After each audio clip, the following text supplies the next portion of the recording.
Well, one of the things I find that is kind of a common thread among folks I see is relative trouble with processing speed. Yeah. And some Find out a people, little bit more what yeah, so processing speed really has to do with the way your kind of your visual motor coordination operates in relation to kind of ideation. I see a lot of people who think quickly, Mhm. but they have a hard time either saying what they want or writing down what they want. And sometimes it's just because it tends to be slower. Other times it's because you take in so much information, you get bogged down, and that slows you down. And those are actually different things. And so one of the things I like to look at is which is it, or if it's both, when, Mhm. because people with processing speed variability oftentimes feel very rushed and pressured by outside demands, and then can also become irritable. Because if you feel like everybody's pressuring you all the time, you're going Sure. to be irritable. Which means you're going to be more difficult to deal with at home. And then Right. what I also see sometimes is the lower levels of discomfort are not read by the parents. This child has no other means other than to ratchet it up. And Right. that sometimes looks like going after sibling, running into the street, or picking up some device to destroy or harm themselves. Right. And unfortunately, that's so late in the picture, right? Well, being one of the things when you get to work with families is helping people recognize early signs of distress Yes. and being able to come up with strategies for how do we lower that level of distress before it gets into Trouble. emergency. And And sometimes that happens so fast though that it's you either prevent it entirely or you have to wait till the storm passes. But well, there's so many pieces about that. One is getting on the front end where you can do the accommodations so you don't keep triggering a sensitive system. right, The other is picking up the pieces afterwards and doing the reflection and problem solving for the next time. But I think just to cycle back to something we were talking about before is when we have low interoception because we were told to not pay attention to it, parents inside of themselves may not realize they are sucking it up and sucking it up and sucking it up until they can't handle right, their kids' slow processing speed or right, irritability around whatever. So it's so dynamic. right. Well, and that's the thing that's also important that this the culture we're Americans. Mhm. So one of the things that is a very big thing in dominant culture America is a focus on the individual Mhm. Mhm. and less of a focus on the group and the interaction and whether that group is two people or Mhm. 200 people. Right. There are dynamics that happen between people that impact how they're functioning, and we don't tend to think about it that much. But whenever I go to a school environment, I am always thinking about that. Like I was called about a girl who was supposedly bullying other kids. Yes. Yeah. So when I got to the school, what I saw was a highly, highly, highly anxious little girl who was managing her anxiety by telling everybody who could go on the slide when. It was lining them up and letting them know when it was their turn. That is Mm, not bullying. That is a very inefficient way of handling anxiety. yes. Yes. But so I think part of it is also coming up with language that is more descriptive Yeah. and less kind of blamey. I mean, bullying is real. I see it all the time. But I think it's important to be able to define what you mean by it when we use the term and to have some concrete examples. And also in thinking about communication, both within and between, say, families, is having people develop a better sense of what their expectations are. So if you go back to this subcortical idea, right? one of the things our deep brain does is pattern recognition. And Yes. so it allows us sort of historically to walk into a situation, see an object, and very quickly determine stick or snake. Mm-hmm. Mm-hmm. And some people are wired more to see everything as a stick. Some people are wired more to see everything as a snake. There are consequences to that. Right. On both sides. On both sides. Mm-hmm. Some are wired to ignore the stick entirely. But I do think that those things like pattern recognition are important to work on with families, because you'll find that everybody in the family probably has their own set of sensitivities or lack thereof of this thing. Yeah. And whether it's a snake or a stick, and what do you do? So, my brain is just going nuts on this, because here's where it goes, is this idea about disrespect. Right. So a child that talks back to a parent in an irritable way because their nervous system is overwhelmed, the parent talks back, it is disrespectful to talk to me that way. Their tone changes, their facial expression changes, their rhythm of all of that changes, their Right. facial expression, all of that. And then the child gets pattern recognition that when I bring this up, I'm going to get that reaction from my parent, and then they're caught in a vice. And the parent is in their own pattern recognition vice, because that's what they were taught, that they were the ones who were in charge to teach this child how to be socially appropriate. Right. Well, when I was talking to an autistic friend of mine, and we were talking about hierarchy and this idea that supposedly autistic people do not recognize hierarchy. And she was saying, that's not true. I recognize hierarchy. I just don't understand why such and such person should be above another person. Makes no sense, right? That's so great. That's And so I'm like, you know great. what? You're so right. So sometimes it's not understanding a term, and sometimes it's wrong. This business about the really appreciating the autistic brain or a neurodivergent brain not holding the same definition. I was with a kiddo, we were talking about maturity. And maturity is that you trust me to be able to do things. And what does maturity look like? It's the same thing as respect to me. It's a word that has a meaning unique to each individual who uses it. And it becomes a club, Right. without having any concrete structure behind it. Well, I was initially trained as a poet. I was not a psychology major undergrad. I did not know that. So one of the things I've understood for a very long time is that we may use the same word. Mhm. We don't necessarily actually mean the same thing when we use that word. So important. Yeah. And we make a lot of assumptions, I think, about what each other mean by those words that we use, get you into trouble. And particularly when kids are divergent in their sensory processing, if they miss nonverbal cues, if their processing of what it might mean runs at a different rate. And I often see it, I love the diagram that sort of starts with this is age and this is development, and trajectory should typically be like this, but developmentally it can actually be off the mean, right? Because those discrepancies become more apparent as the other children get more sophisticated and nuanced. Right. And that's sometimes where we start to see challenges. So definitely between third and fourth grade is one. Right. And then there's something that happens in the middle school, high school.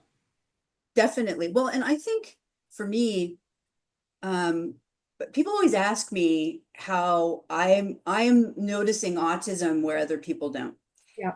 And partly it's because to me it's a wiring, it's not pathology. So I don't have that. I don't want to see this kid as bad thing. Right.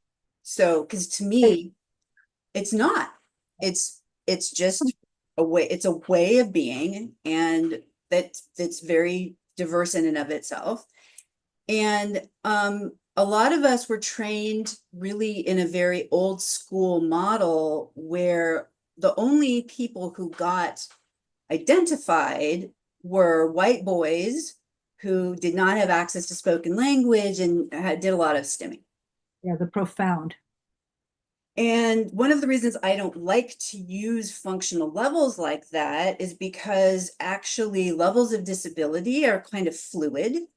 Mm. Even among highly impacted individuals, Range. there's still range. And so, and I also know people who would be considered mild who lose access to speech when stressed out. Right, right. So I do think that trying to be more individualized and more multidimensional in Yeah, how we think about people is really better for everybody. yeah. And it doesn't discount disability. One of the arguments historically I've heard from people who are very anti-neurodiversity as an approach Hmm. is that, oh, it doesn't take, severe problems into account. And I just don't think that's true. Oh, interesting. What I also find is that a lot of people with significant levels of impact also have other medical things going on that need support as well. And so a lot of times when we think we're talking about autism, oftentimes we're talking about either another thing, that a genetic disorder of some kind that is there as well, um, or we're talking about something that is very narrow in thinking, and it's just not that simple. This idea that you and I were talking about beforehand is that a label can make things very flat. So if I say an egg, everybody knows I'm talking about an object that has something about it that can be described. That's relatively universal. Unless it's an ostrich egg Right, right. or And a then quail egg. specific, but when you get more specific, like cage free, Right. brown, or extra large, right? And it's so stunning that when you think about autism, it sort of gets to this flat Rain Man idea or uh, Big Bang Theory idea, Shelton, and that's Right. it. And yet it's nuanced and it's dimensional and it's also contextually impacted. Well, this is why I think ultimately including sensory motor Mm-hmm. in your conceptualization of somebody's function is Mm-hmm. so important, because in my experience, every neurodivergent person of whatever flavor has some sort of sensory motor component. And actually, Stephen Kapp published an article recently in Frontiers. Mm-hmm. It's a review article about the sensory motor approach, specifically about autism, but it's really any kind of neurodivergence this fits within. And the more you include understanding a person's sensory experiences, their sensory motor function, the more individualized you can be in the kinds of supports that you can provide.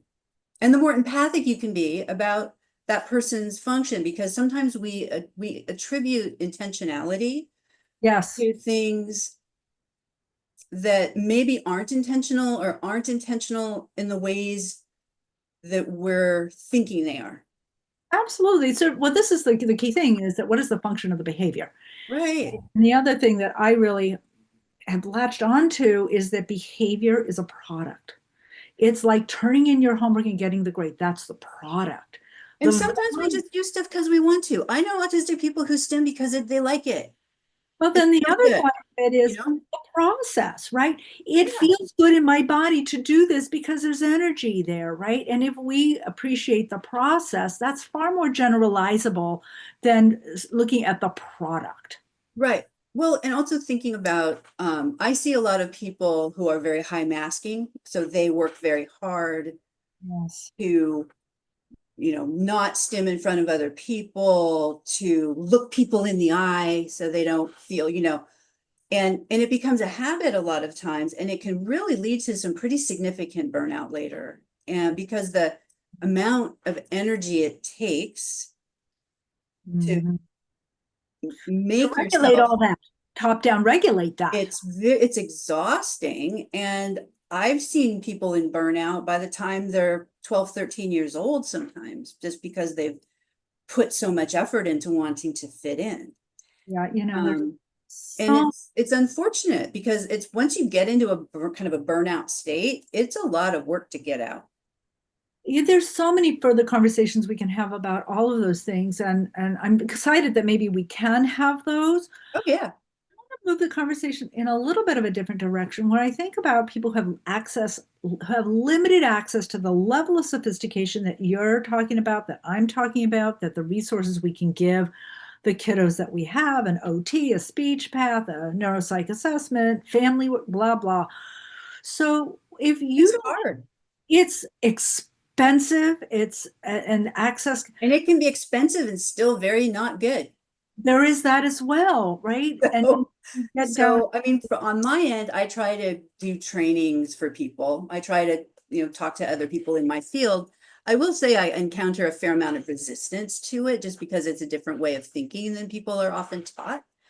But I think I am very much somebody who respects self-identification. Like in my experience, most neurotypical people don't spend a lot of time wondering if they're autistic or if they have ADHD. That's just not something they Right. spend a lot of time thinking about.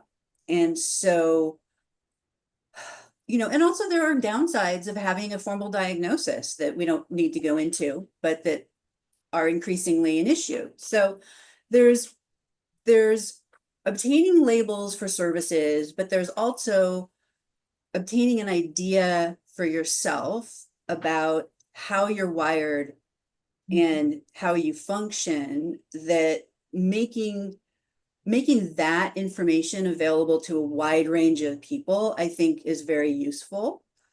Because again, a lot of people don't necessarily want to have like a formal designation or a formal label, Right. but they do want to have a better understanding, why do I do that? Why does this thing bother me? Right? Right. And it can also get into those health factors because you get sicker, right? You have more missed school days, you have more missed work days, etc. Until you drill down. To me, again, that's the product, that's the outcome of all of this other information that's not being regarded. So if I were out in a rural area that didn't have access to these kinds of resources, what would be some ways that I might start beginning to wonder why my kid is struggling? Well, if you have internet access, Mhm. one source that I think is really excellent is Thinking Person's Guide to Autism. They're a website. They're very neurodiversity oriented, but they're also very scientifically based. They keep up with research. Um, and they're very thoughtful in how they go about things, and they have a lot of resources. So one of the things I enjoy is, a place that has links to other places, right? So if you want to go down a particular rabbit hole, you've got a starting point that is pretty safe in terms of not giving you a lot of misinformation. The challenge with sort of internet access is that there's so much bad information and it's getting worse all the time. So having a few sources that you can trust to be solid is very useful. And Yeah, then finding ways to build community that way can be agreed, extremely agreed, helpful. agreed. Yeah, agreed. I think the other part is just getting curious. Why is my kid doing that? Right. Or why am I doing this? Right. Right. Why, we're so quick to judge and correct. It's rather an impulsive, driven by our own need, right? Versus recognizing it has a purpose. It all has a purpose. And once you get to that, you can change the product because you've changed the process behind it. So I think, Exactly. And I think that for a lot of parents, one of the first things that happens that gives them the sense that maybe their kid's different is usually within the school environment, preschool, elementary school. And there can be a lot of shame that goes around with that, especially if it's assumed that, well, this is a parenting issue.